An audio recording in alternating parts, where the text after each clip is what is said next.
Dialysis कितने प्रकार के होते हैं? डायलिसिस में मेम्ब्रेन कितनी टाइप की होती हैं? इन सभी क्वेश्चनों का आंसर मिलेगा। प्लीज़ वीडियो को लास्ट तक देखें। Hello friends, welcome back to your channel dialysis bulletin. आज हम सभी को ही जानते हैं जो डायलिसिस हम यूज़ करते हैं वो कोई किसी न किसी कंपनी का बना हुआ रहता है एंड हम उन्हीं के नाम से डायलिसिस को पहचानते हैं, लाइक F5, F8, निप्रो के 13M एट्सेट्रा। पर आपको क्या पता है कि डायलिसिस के स्ट्रक्चर एंड डायलिसिस के फंक्शन या कर्म क्षमता के ऊपर डिपेंड करके डायलिसिस को कितने पार्ट में डिवाइड किया गया है? तो चलिए आज जानते हैं। मेम्ब्रेन के हिसाब से डायलिसिस को 4 पार्ट में डिवाइड किया गया है: cellulose, substituted cellulose, cellulose synthetic and synthetic. Cellulose, अब अगर बात करें सेलुलोज की, ये कॉटन से बना हुआ प्रोसेस किया हुआ एक प्रोडक्ट है या मेम्ब्रेन है जिसको फंक्शनल तरीके से 4 पार्ट में डिवाइड किया गया है: regenerated cellulose, cuprammonium cellulose, cuprammonium rayon and saponified cellulose.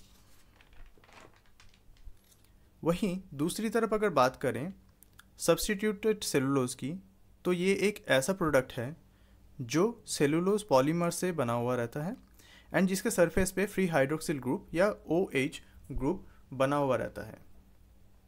Functionally ये 3 पार्ट में डिवाइड किया गया है इसको: cellulose acetate, cellulose diacetate and cellulose triacetate. अब अगर नेक्स्ट हम लोग सेलुलोज सिंथेटिक की बात करें, तो सेलुलोज सिंथेटिक एक सिंथेटिक मटेरियल से बना हुआ रहता है मेम्ब्रेन एंड जिसके टर्शियरी अमाइनो एसिड ग्रुप पाया जाता है। ये वाली मेम्ब्रेन बायोकम्फर्टेबल होती है एंड इस मेम्ब्रेन का सेलोसिन और हेम्फेन के नाम से जाना जाता है। नेक्स्ट है सिंथेटिक। ये कोई सेलुलोज बेस्ड मटेरियल नहीं है, इसको सिंथेटिक प्लास्टिक से बनाया जाता है जिसको फंक्शनली कुछ मटेरियल ऐड करके या कुछ मटेरियल से प्रोसेस करके उसको बनाया जाता है। ये 5 प्रकार के मटेरियल ऐड किया जा सकता है इसमें।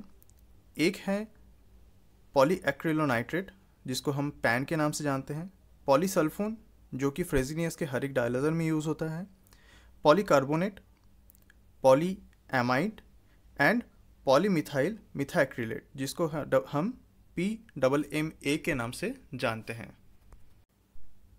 अब अगर बात करें डायलिसिस के टाइप्स की, तो स्टार्टिंग से यानी कि 1943 से लेके अभी तक डायलिसिस को 3 पार्ट में डिवाइड किया गया है: coil dialysis, parallel plate dialysis and hollow fibre dialysis. अब बात करते हैं कॉइल डायलिसिस की। तो कॉइल डायलिसिस फ्लैटेंड या चपटी सेलुलोज ट्यूबिंग को कॉइल के रूप में लपेट के इसको बनाया जाता है जिसके माध्यम से डायलिसिस के दौरान जो रोगी के ब्लड होते हैं उसको प्रवाह किया जाता है या फिर फ्लो किया जाता है। एडिक्वेट या आवश्यक सरफेस एरिया पाने के लिए इसकी जो चैनल हैं उसको लंबा रखा जाता था पहले एंड इसके दौरान इसका रेजिस्टेंस भी बहुत ज़्यादा होता था। तो इसके फलस्वरूप आपको जो UF है यानी कि अल्ट्रा फिल्ट्रेशन जो होती थी, ये हम लोग प्रेडिक्ट नहीं कर सकते थे, ये अनप्रेडिक्टेबल था। कभी UF ज़्यादा निकलता था, कभी UF कम निकलती थी और ब्लड लीक का जो संभावना था ये इसमें बहुत ज़्यादा थी। वहीं अगर पैरेलल प्लेट की डायलिसिस की बात करें, तो पैरेलल प्लेट डायलिसिस जो है वो एक शीट से बना हुआ रहता था जिसमें सपोर्टिंग प्लेट्स दिया रहते थे बीच में एंड प्लेट की मेम्ब्रेन को सहारा देने के लिए ये आपके जो खांचे या फिर जो लकीरें होते थे उसको रखा जाता था जिसके अंदर से डायलिसिस प्रवाह किया जाता था या फ्लो किया जाता था एंड जो इसके सरफेस एरिया थे वो थे 0.2 से लेके 25 से लेके 1.5 मीटर स्क्वायर तक। अब अगर एडवांटेजेस और डिसएडवांटेजेस की बात करें, तो इसमें एडवांटेजेस में ब्लड वॉल्यूम जो था वो 50 से 100 ml तक रहता था, जहाँ पे TMP हम लोग अभी के टाइम में 500 mmHg तक यूज़ करते हैं, वहाँ पे 100 mmHg तक इंक्रीज़ किया जा सकता था। सेकेंड पॉइंट जो था वो था हेपरिन यहाँ पे कम यूज़ होता था एंड मिनिमल क्लॉटिंग के संभावना थी यहाँ पे। थर्ड ऑप्शन जो था वो था अल्ट्रा फिल्ट्रेशन। यहाँ पे कॉइल डायलाइजर के कंपैरिजन में आपका प्रेडिक्टेबल था एंड कंट्रोलेबल था, इसको आप कंट्रोल कर सकते थे, बढ़ा घटा सकते थे। डिसएडवांटेजेस जो हैं इसमें वो था आपके लोकल थ्रोम्बस, जो आउटलेट्स होते थे, आउटपुट्स होते थे या फिर इनलेट्स होते थे, उसमें बहुत ज़्यादा फॉर्मेशन होती थी एंड इसमें बैक्टीरियल ग्रोथ या एंडोटॉक्सिन फॉर्मेशन बहुत ज़्यादा होती थी। इसके वजह से आप इस डायलाइजर को यूज़ या रीयूज़ नहीं कर सकते थे।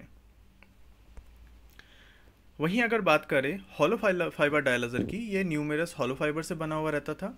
इसके जो डायमीटर थी ये 150 से लेके 250 तक का था एंड नंबर ऑफ फाइबर्स यहाँ पे 20,000 से 20,000 से ऊपर भी होता था, depends on the surface area length, जो भी रिक्वायरमेंट रहती थी उस हिसाब से। एडवांटेजेस जो थी इसमें, इसके जो लोअर ब्लड वॉल्यूम थी, इसमें पेशेंट का रिस्क बहुत कम होता था। इसके पहले वीडियो में हम लोग आपको बोले थे कि जितना प्राइमिंग वॉल्यूम या ब्लड वॉल्यूम कम होगा डायलाइजर में, उतना पेशेंट का रिस्क फैक्टर, जो इंटरडायलिटिक रिस्क फैक्टर होता है, वो कम हो जाता है। सेकेंड, रेजिस्टेंस ब्लड फ्लो बहुत कम था, इसके वजह से आपके जो ब्लड लॉस होने के चांसेस थे वो कम हो गए। थर्ड, यूएफ यहाँ पे आप बहुत अच्छे तरीके से कंट्रोल कर सकते हो एंड ये रीयूज़ के लिए बहुत ही अच्छा डायलाइजर है। अब अगर बात करें डिसएडवांटेजेस की, तो यहाँ पे आपको डायलाइजर को यूज़ करने से पहले आपको जो डायलाइजर के अंदर में एयर्स हैं उसको ज़्यादा निकालना पड़ेगा ड्यूरिंग प्राइमिंग। हेपरिन यहाँ पे रिक्वायर्ड है आपके, जब भी आप डायलाइजर करोगे, depends on the patients body weight, आपको हेपरिन यहाँ पे देना पड़ेगा एंड कभी कभी एडवर्स रिएक्शन भी हो सकती है, depends on the sterilisation process. So अभी तक के लिए इतना ही। अगर आपको वीडियो अच्छा लगा हो, बेनिफिट लगा हो, तो आप please subscribe, like and share कीजिए। कमेंट करना मत भूलिएगा। आपका अगर कुछ क्वेश्चन हो तो आप ज़रूर यहाँ पे कमेंट कीजिएगा। Thank you.